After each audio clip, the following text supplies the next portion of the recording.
Olá pessoal, aqui é o Gilgamesh Rei Teórico. Eu estou trazendo a parte 9 da saga Jujutsu DxD Salyer. Continuando a teoria depois da noite inesquecível que eu tive com a cortesã Varabime, eu acordo e vejo a cortesã dormindo do meu lado até que eu finalmente acordo para a realidade. E começo a pensar, puta que pariu, se a Kanai e a Shinobu descobrirem sobre isso elas vão me matar com toda certeza. Eu queria embebedar ela para conseguir informações, mas parece que feitiço se virou contra os feiticeiros. Mas quando eu falo isso eu sinto duas coisas macias nas minhas costas. Quando eu olho percebo que a Varabime estava acordada. Meus pensamentos, merda, será que ela ouviu alguma coisa? Varabime, nossa, já acordou? Você é um homem bem ativo. Você acha isso? Eu só estou acostumado com essa rotina. Então a Varabime fala que já é de manhã e que eu não posso mais ficar na casa Ojimoto, por mais que ela quisesse que eu ficasse mais um tempo com ela. Então eu me viro e passo minha mão na cabeça dela e falo que eu venho visitar ela mais vezes para eu não quebrar minha promessa, e me dá um beijo. Depois disso eu visto o meu terno e saio do quarto da Varabime. Quando eu saio do quarto encontro o Zenitsu, então ele me leva até um lugar mais reservado e começamos conversa sobre tudo o que aconteceu. Então ele fala: Ei Gilgamesh, você sabe que dormiu como uma Oni. Eu mando ele calar a boca porque eu estava muito bêbado e não prestei atenção em nada. O Zenitsu com uma cara de filha da puta fala: com certeza os gritos da senhorita Varabime ontem mostram que você não estava prestando atenção em nada mesmo. Então eu começo a liberar minha aura assassina e falo pra ele calar a boca, senão eu vou matar ele. Então o Zenitsu com uma gota na cabeça fala que é só brincadeira. Então a gente muda de assunto e o Zenitsu pergunta o que a gente vai fazer para derrotar a Varabime. Então eu começo a explicar que antes de derrotar ela eu tenho que testar um antídoto que a senhora Tamayo fez. O Zenitsu pergunta por que a gente não derrota ela de uma vez. Então eu falo que a Tamayo ia funcionar, então ela pediu pra mim usa em algum demônio, é ver o resultado. Essa é a única chance de fazer a Nezuko voltar a ser humana novamente, até que uma pessoa inesperada aparece dizendo: seu mulherengo desgraçado. E quando eu olho pra porta vejo Varabime olha com raiva para mim e pro Zenitsu. Ela pergunta o que eu estava fazendo ali, já que eu disse que ia embora com um cara de psicopata, deixando o Zenitsu cagado de medo. Então, engolindo seco e suado, falo que só estava conversando com a Zenko, porque somos amigos há muito tempo, porque eu não fazia ideia que ela estava aqui deixando a Varabime mais calma. Então ela dá um sorrisinho gentil e fala que está tudo bem, se for só isso. Quando ela vai embora o Zenitsu fala: Karakagyo, ela realmente tá na sua mano, nunca vi uma mulher ficar tão brava por causa disso. Eu tô acha, cara, eu pensei que nem rolava sentimento entre a gente. Deixando isso de lado, eu tenho que me encontrar com Tanjiro e os outros, então vou indo agora. Então quando eu saio da casa Ojimoto eu vajo embaixo de uma sobra de prédio, dando tchau pra mim, depois me manda um beijo. Eu fico um pouco envergonhado com isso e vou embora. Enquanto isso no quarto da Varabime ela começa a quebrar as coisas do quarto, falando: aquela faiosa de cabelos amarelos acha que é mais bonita que eu. Ele é só meu sua vadia, eu vou te fazer sumir do mundo pra sempre. Espera, ele disse que são amigos há muito tempo, será que ele vai ficar triste se ela morrer? Eu não ia gostar de ver aquele lindo sorriso desaparecer. Droga, eu tô pensando demais. Antes eu tenho que convencer ele a se tornar um Oni. Enquanto eu caminhava eu falo: tenho certeza que se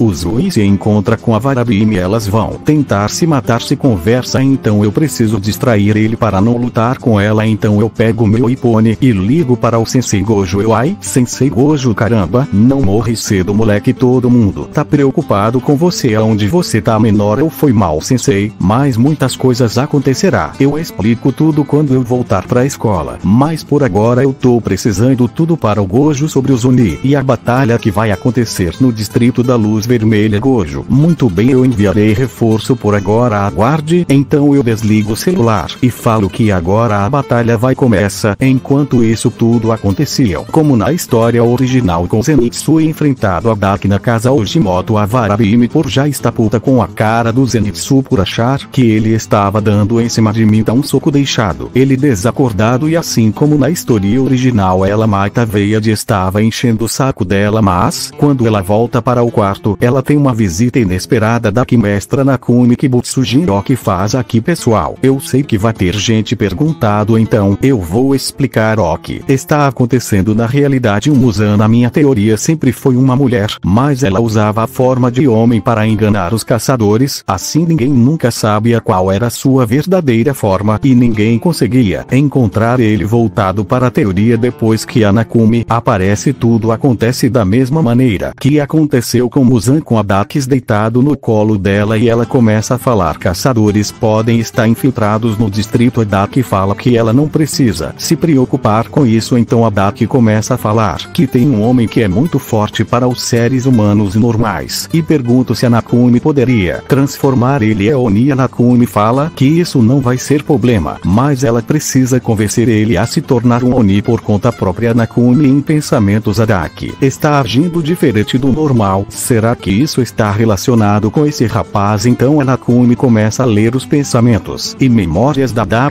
Quando Nakumi vê meu rosto, ela fica bem assustada e fala: isso é impossível, a casa tinha matado ele. Como ele pode estar vivo? E também parece que ele está muito mais forte que antes. Ele será um grande problema. Então a Nakumi vai embora. Enquanto ele estava indo embora em seus pensamentos, esse homem é uma verdadeira ameaça. Ele já nitidamente forte antes, mas agora toda vez que eu lembro do rosto dele eu sinto como se eu não tivesse nenhuma chance de vencer. E também o rosto dele mudou, ele ficou mais jovem, mas tem a seriedade dele. São lindos, são como vermelho e fogo, são belos e aqueles músculos incríveis. Nakumi espera, porque eu tô pensando nisso agora. Eu não deveria me sentir atraída por um ser humano patético, mas ainda assim todas as vezes que eu vejo as memórias da Dax, meu coração dispara, meu corpo fica quente. Ok, será isso? Mas deixado isso de lado, agora só posso contar com o sexto lua superior para derrota. Enquanto isso, o Tanjiro estava se despedindo da Koinatsu. Tanjiro: senhorita Koinatsu, eu agradeço por tudo que você fez. Eu também queria dizer que eu não sou uma garota, eu sou um homem. Mas a Koinatsu fala que já sabia que ele era um homem, deixando Tanjiro sem jeito pelo disfarce dele ser descoberto tão rápido. Então o Tanjiro se despedem da Koinatsu e quando ele estava a caminho do Inozuki, ele sente um cheiro muito forte de Oni semelhante ao do casa. Então o Tanjiro vai até casa onde o cheiro era mais forte e quando ele chega, ele vê a Dax prendendo a Koinatsu dentro da sua faixa. O Tanjiro fala para Dax soltar a Koinatsu agora. Quando a Dax ouve, acha que está falando usado suas faixas. A Dax dá um golpe muito forte no Tanjiro, jogado ele para casa ao lado. Quando a Dax sai da casa, ela fala que os olhos do Tanjiro são bonitos, ele vai arrancar eles e come-los. Tanjiro, em seus pensamentos: esse ataque dele foi muito forte. Se eu tivesse demorado apenas segundo envolver o meu corpo com o que eu teria me ferrado legal. Dax: nossa, você até que é fortinho. Então o Tanjiro vai para cima da Dax usando a respiração da água, cortando uma das faixas da Dax, deixado ela bem impressionada com o golpe dele. Dax, em pensamentos: o ataque dele foi diferente de um caçador normal. O que está acontecendo? Manso, assim ele ainda não está no nível. Então a Dax usa suas faixas para atacar o Tanjiro e quando o ataque vai acertar ele percebe uma aura estranha cobrindo não só o corpo, mas também a espada dele, deixando a espada mais resistente e forte. Então ele começa a cortar as faixas dela. Tanjiro: ótimo, essa técnica que a gente aprendeu no livro do Gilgamesh. Ren, eu posso usar minha aura de perder energia vital e também o Shu. Com essa técnica eu consigo fortalecer objetos com a minha aura. Assim eu consigo cortar as faixas dela com mais facilidade. Obrigado, Gilgamesh. Se não fosse por você eu não teria chegando nesse nível de poder. Dax, em seus pensamentos: que tipo de poder foi esse? Eu nunca vi um caçador assim durante meus 100 anos de vida, mas agora que eu vim mais de perto, ele tem um brilho um pouco parecido com o dele. Dax: ei garoto, você aprendeu? Teve um mestre, não é? Tanjiro: sim, eu tenho um mestre, o nome dele é Gilgamesh. Quando o Tanjiro fala isso, a Dax fica muito surpresa com isso. Entendo. Ei garoto, eu conheço seu mestre. Tanjiro, em seus pensamentos: ok, como ela conhece o Gildax? Então se você me disser quantos caçadores tem aqui, eu posso te deixar viver. Então o Tanjiro fala para ela que ele agradece a oferta, mas meu mestre sempre me ensinou que a morte é melhor do que trair os companheiros. Então eu recuso sua oferta. Dax: entendi, então morra de uma vez. Quando a Dax faz isso, ele usa suas 3 para conseguir defender. Ele ataca e usa a respiração do sol, conseguindo cortar as 3 faixas ao mesmo tempo. Mais uma 4ª faixa aparece e a acerta a garganta do Tanjiro. Daki acho que já tinha derrotado o Tanjiro quando ele desaparece da frente e aparece atrás dela quando o Tanjiro ia cortar a cabeça dela. A Daki fala que está quase bocejando de tão lento que ele é, então ele acerta ela com um chute. Quando o Tanjiro cai no chão, ele estava com a respiração muito pesada, sem fôlego nenhum, ele mal conseguia respirar. Tanjiro, o que foi isso? Eu tentei usar a Inokami com o Ki e meu corpo quase foi destroçado, que exigem concentração e a Inokami desgasta muito meu corpo. Não pensei que se usassem os dois juntos ia ser tão grave. Enquanto o Tanjiro recuperava seu fôlego, ele começa a lembrar do treinando de quando ele teve comigo. Flashback. Eu muito bem, Tanjiro Inosuke Zenitsu. O principal para vocês aprenderem o Ki e sua concentração e sua imaginação. Com isso vocês vão conseguir fazer até o impossível. Zenitsu levanta sua mão. Eu pode falar Zenitsu, mas Gyu, como a gente pode saber, gente? Isso é o básico de tudo. Fechem seus olhos, imagine uma vela totalmente apagada agora. Imagine bem na ponta da vela uma chama crescendo bem fraca e aos poucos faça ela crescer até a vela ficar acesa. Depois que eu falei isso muito bem, agora abra os olhos. Quando os três abrem os olhos, eles veem uma aura rodeado todo o corpo deles. Tanjiro, isso é incrível, eu consigo ver meu próprio poder com meus olhos. Inosuke, isso é maneiro demais, Zenitsu, e a primeira vez que eu vejo isso, então eu dou um sorriso e falo, muito bem, mas não fiquem tão felizes só por causa disso. E quando eu falo isso, a visão dos três começa a ficar embaçada e começam a cuspir sangue. Então eu uso meu Atsu para suprimir a aura deles, já que minha aura era superior a deles. Eles acabam caído no chão com suas respirações muito pesadas. Logo em seguida eu falo, muito bem, você sentirá a sensação do poder e ao mesmo tempo da morte. Uma coisa nunca e de graça, se vocês quiserem ficar fortes precisam dominar seu Ki com muito foco, nunca deixe a arrogância, vocês vão morrer. Fim do flashback. Tanjiro, eu preciso me concentra se eu quiser derrotar ela. Enquanto tudo isso acontecia,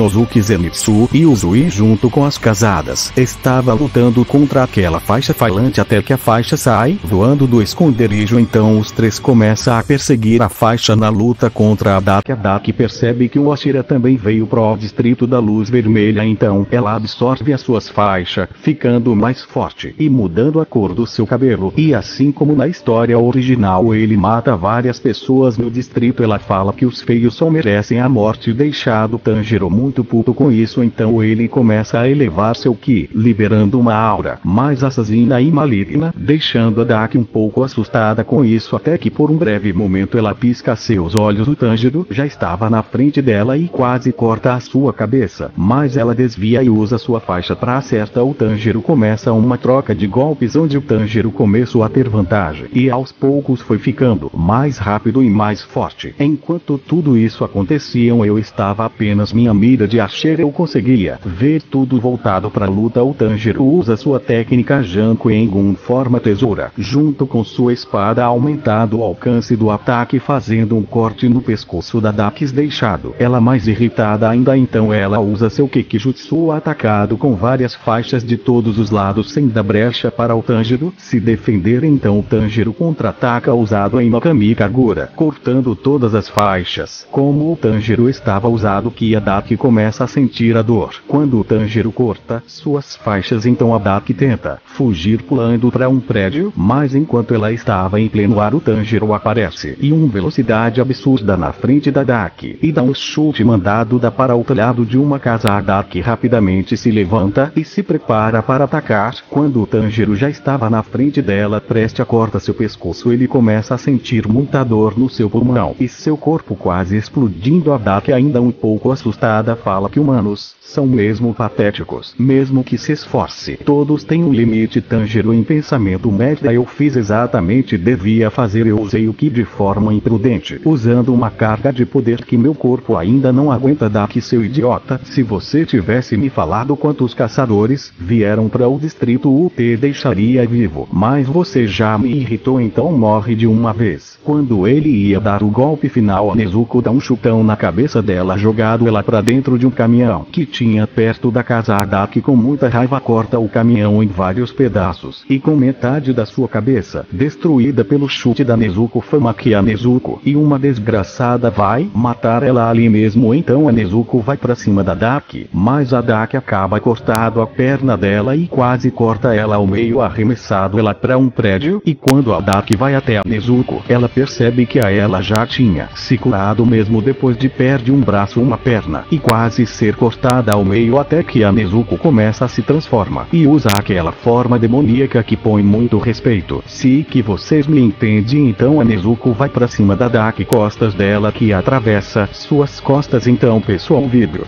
ficam por aqui. Se gostou, deixe seu like e se inscrevam. Valeu, Jabiroca abençoe todos vocês.